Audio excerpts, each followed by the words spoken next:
Hello everybody, welcome to episode 39 of Show Fever. Today we'll be going over episode 10 of Jujutsu Kaisen Season 3 Part 1.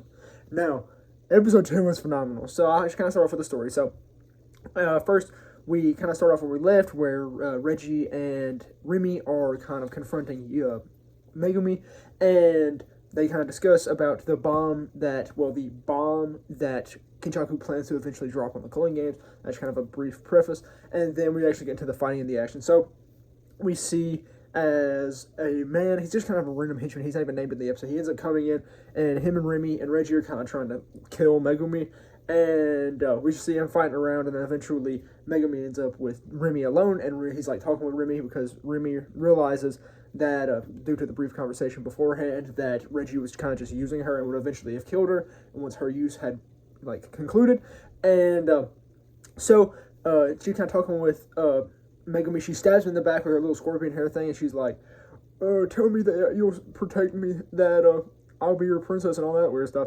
And he's like, no, people like you, filth, who take words for more than actions, and says something like that. And then she kind of ends up leaving Remy, and he goes to fight off the random henchman. Now, this is a pretty cool fight because ultimately it concludes with Megumi cutting this dude's face in half. I absolutely forgot this. I forgot that Megumi slimed a dude out like that.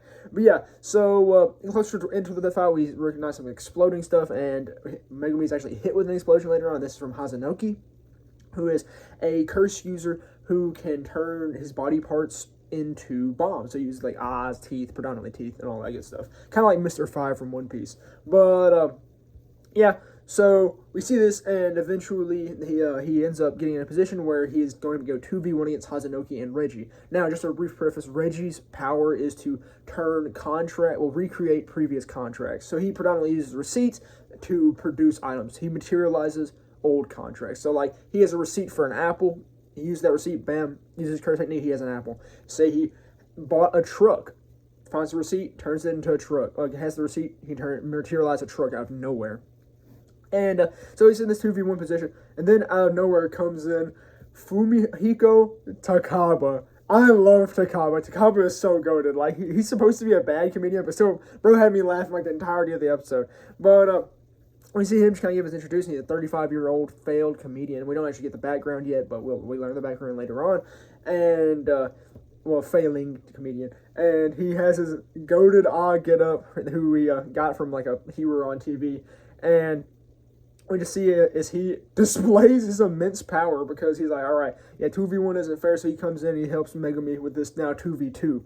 And absolutely out of nowhere, bro just like drop kick blast Hazanoki, and then him and Hazanoki kind of start fighting, and then Megumi and Reggie start having their own little fight. And so they start fighting, and they're duking it out a little bit, but Reggie is predominantly kind of running from Megumi, and Megumi's kind of chasing after him, and eventually they get to a church where Reggie ends up kind of explaining his technique and how it works and all that. He explains how, like I said, he can recreate past contracts. So what he does specifically there is he has a receipt from a hotel that was a 2-day, 3-night stay, and had like spa, oil ornaments, and all that. And so he was regenerating himself by using that old contract. And then, briefly, while I'm just going to go back to talk about this a little bit, but when he was before Takaba showed up, when Megumi thought he was going to have to do 2v1, he discusses how his curse technique, not his curse technique, he thinks about using his domain, and he's like, well, I can create the domain, I can create the barrier, but I can't trap people inside, so he doesn't use his domain, because he recognized that it would be a waste of curse energy at the moment, because they just get out of it. And well, after this, they're kind of at the church and all that, and Megumi's like, you know what, I'm leaving here, so he ends up fleeing. And we see as Reggie materializes a little moped and all that. And, okay, at that moment, we don't see it. But then when he drives out, we see that he has a helmet on. Bro took the time to use cursed energy to put on a helmet. Dedication to safety. That's my man right there. But yeah, I just thought that was so goofy because bro went out of his way to materialize the helmet. Because that helmet wasn't there. It wasn't anywhere. They were in a church. But bro was like, you know what? I need to waste this receipt on a helmet. And he puts his helmet on. But then we end up he is tracking Megumi down to a gymnasium.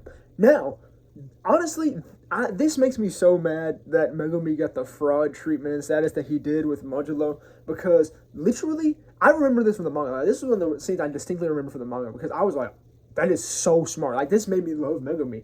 And, like I said, I remembered it so well. And it's been a while since I've read this, but I just still remember them going to the gym because the reason why Megumi went to the gym was to create a finite boundary to trap Reggie into his domain.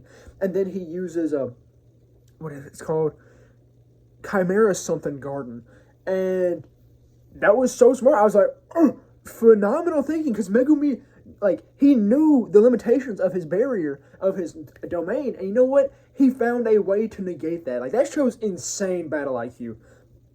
Like, honestly, we have rarely seen someone play up to this level, like, battle IQ wise, because, like, I mean, that was just really smart. I mean, we've seen people, but I'm a little bit dramatizing a little bit and exaggerating, but still, it was really cool and a really smart idea. But, yeah, we see that as he activates his domain, and that's really kind of the end of the episode. I really enjoyed this episode, because I really like Reggie as a villain, because Reggie, he kind of reminds me of Gear 5 Luffy, just because of, like, the absurdity of the things that he can do, because he can create anything. He can materialize literally anything out of thin air. So it's really cool when we see him just popping stuff up. Like, we see him bring in trucks, like I said, that spa, like, usage was really interesting, and the spa and hotel. And, I just like how he uses his technique. It's just really smart, and I really like it. But, yeah, like I said, it was great to see Takaba again. Honestly, this last 3-episode run, it's got to be some of the best 3 episodes in, like, sequence that I have ever seen in anime. Because, like, introduction of Higurama versus Yuji, and now Reggie versus Megumi, and then we'll have the conclusion of this fight next week. Guys, I'm so sad there's only, like, 2 episodes left, because it is so good right now.